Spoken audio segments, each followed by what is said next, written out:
അങ്ങനെ എസ്എഫ്ഐയുടെ മറ്റൊരു സംസ്ഥാന സമ്മേളനം കൂടി വരികയാണ് അല്ലേ?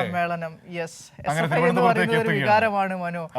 ഒരിക്കലും ഒരു SFI പ്രവർത്തകനായി പ്രവർത്തിച്ചിട്ടുണ്ടെങ്കിൽ കലാകാലങ്ങളിലും SFIക്കാരനായിരിക്കും എന്നൊരു ബോധം എല്ലാവരുടെ മനസ്സിലും ഉണ്ടാക്കുന്ന ഒരു പ്രസ്ഥാനം കൂടിയാണ് SFI എന്ന് പറയുന്നത്. SFI എന്ന് പറയുന്നത് 3 അക്ഷരം മാത്രമല്ല, മാധ്യമ മേഖലയിൽ ഒരുപാട് പേര് നന്നാക്കികൾ, അതാണല്ലോ ഇപ്പൊ അതിന്റെ ഒരു പേരല്ലേ.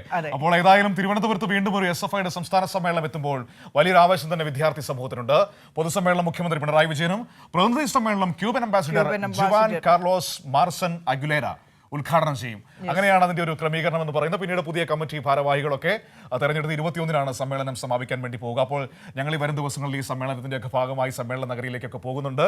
എല്ലാവരെയും ഞങ്ങൾ ഇവിടെ സമ്മേളനം കൂടാൻ വേണ്ടി ക്ഷണിക്കുകയാണ്, പൊതുസമ്മേളന നഗരിയിലേക്കൊക്കെ ക്ഷണിക്കുകയാണ്. ഷീജ തിരുവനന്തപുരത്ത് നിന്ന് നമ്മളോട് അതെ ഷീജ ചേരുകയാണ്. ഷീജ, ഇതാ ഇന്നാണ് പതാക ഉയരുന്നത് SFI സംസ്ഥാന സമ്മേളനത്തിന്. 1970-ൽ SFIയുടെ രൂപീകരണ സമ്മേളനം നടന്ന സ്ഥലം കൂടിയാണ് തിരുവനന്തപുരം എന്ന് പറയുന്നത്. എന്നാൽ മഹാനായ AKG ഉദ്ഘാടനം ചെയ്തതൊക്കെ കഴിഞ്ഞ ദിവസം M വിജയകുമാർ ഇങ്ങനെ ഓർത്തെടുക്കുന്നത് ഞാൻ കണ്ടതാണ്. അദ്ദേഹത്തിന് AKGയുടെ ഇംഗ്ലീഷ് പ്രസംഗത്തെക്കുറിച്ചൊക്കെ ഇങ്ങനെ പറയുന്നതൊക്കെ കണ്ടതാണ്. അങ്ങനെ ഓർമ്മകൾ തുടിക്കുന്ന ഒരു മണ്ണിലേക്ക് SFIയുടെ സമ്മേളനകാലം വീണ്ടും മടങ്ങിയെത്തുകയാണ്.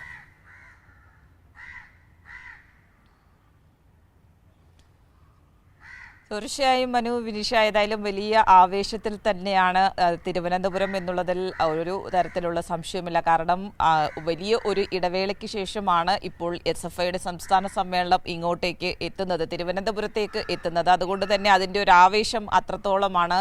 മുൻകാല SFI പ്രവർത്തകരായിട്ടുള്ള എല്ലാവരും ഇവിടെ കഴിഞ്ഞ ദിവസങ്ങളിലൊക്കെ മനു സൂചിപ്പിച്ചതുപോലെ ഓരോരുത്തരും, അതിപ്പോൾ മന്ത്രി V ശിവൻകുട്ടി ആവട്ടെ, അല്ലെങ്കിൽ M വിജയകുമാർ ആകട്ടെ, അങ്ങനെ വിരലിലെണ്ണാൻ സാധിക്കില്ല, അങ്ങനെ നിരവധി പേരാണ്, M സ്വരാജ് അടക്കം നിരവധി പേരാണ് അവരുടെയൊക്കെ SFI കാലത്തെ ഓർമ്മകൾ പങ്കുവച്ച് കഴിഞ്ഞ ദിവസങ്ങളിലൊക്കെ ഇതിനോടനുബന്ധിച്ചുള്ള സംസ്ഥാന സമ്മേളനത്തിനോടനുബന്ധിച്ചുള്ള നിരവധി പരിപാടികളാണ് നടന്നിട്ടുണ്ടായിരുന്നത്. ഇന്നും അതിനോടനുബന്ധിച്ചിട്ടുള്ള പരിപാടികൾ ഒക്കെ തന്നെ നടക്കുന്നുണ്ട്. ഏതായാലും സമ്മേളനത്തിൻ്റെ കാര്യത്തിലേക്ക് നമ്മൾ അതിൻ്റെ നടപടിക്രമങ്ങളിലേക്കൊക്കെ എത്തുകയാണെങ്കിൽ, ഏതായാലും വിവിധ ജില്ലകളിലെ രക്തസാക്ഷി മണ്ഡപങ്ങളിൽ നിന്ന് പുറപ്പെട്ടിട്ടുള്ള പതാക ജാഥയുണ്ട്, കൊടിമര ജാഥയുണ്ട്, ദീപശിഖാ ജാഥയുണ്ട്. അതെല്ലാം അതിൻ്റെ പ്രയാണം തുടരുകയാണ്. ഇന്ന് വൈകുന്നേരം 6 മണിയോടുകൂടിയാണ് ഞാനിപ്പോൾ നിൽക്കുന്ന ഇതിൻ്റെ പൊതുസമ്മേളന നഗരി ഇവിടെയാണ്. ഈ തിരുവനന്തപുരത്തെ സെൻട്രൽ സ്റ്റേഡിയം, അതായത് യെച്ചൂരി, അതോടൊപ്പം തന്നെ കോടി ബാലകൃഷ്ണൻ നഗർ എന്നാണ് ഈ നഗറിന് പേരിട്ടിരിക്കുന്നത്. അപ്പോൾ ഈ നഗറിലേക്ക് എത്തുന്നതായിരിക്കും.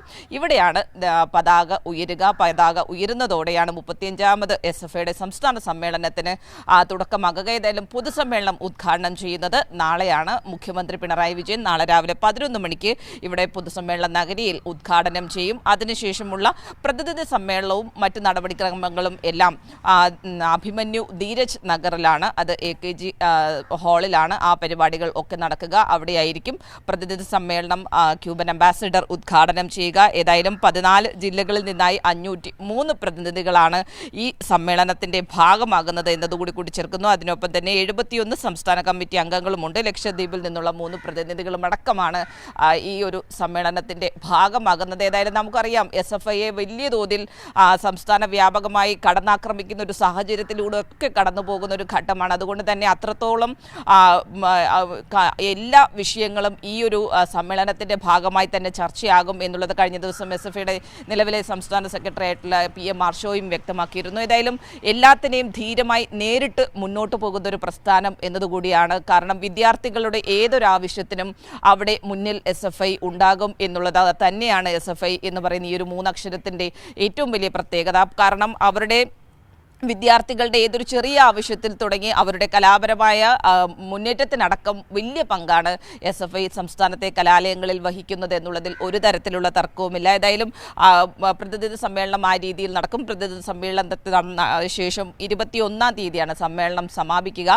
സമ്മേളനം സമാപിക്കുന്ന ദിവസം ഏതായാലും പുതിയ സെക്രട്ടറി, പുതിയ സംസ്ഥാന കമ്മിറ്റി ഭാരവാഹികൾ ഒക്കെ എല്ലാവരെയും തിരഞ്ഞെടുക്കുന്നതായിരിക്കും. ആ രീതിയിൽ വലിയ രീതിയിലുള്ള മുന്നൊരുക്കങ്ങൾ ഇതിനകം തന്നെ ഇവിടെ തലസ്ഥാനത്ത് ഇതിന് വേണ്ടിയിട്ടുള്ള എല്ലാവിധത്തിലുള്ള ക്രമീകരണങ്ങളും പൂർത്തിയായി കഴിഞ്ഞിട്ടുണ്ട്. ഇനിയിപ്പോൾ ഇന്ന് വൈകുന്നേരം 6 മണിക്കായിരിക്കും ഇതിൻ്റെ ഔദ്യോഗികമായി പതാക കൂടി ഉയരുക.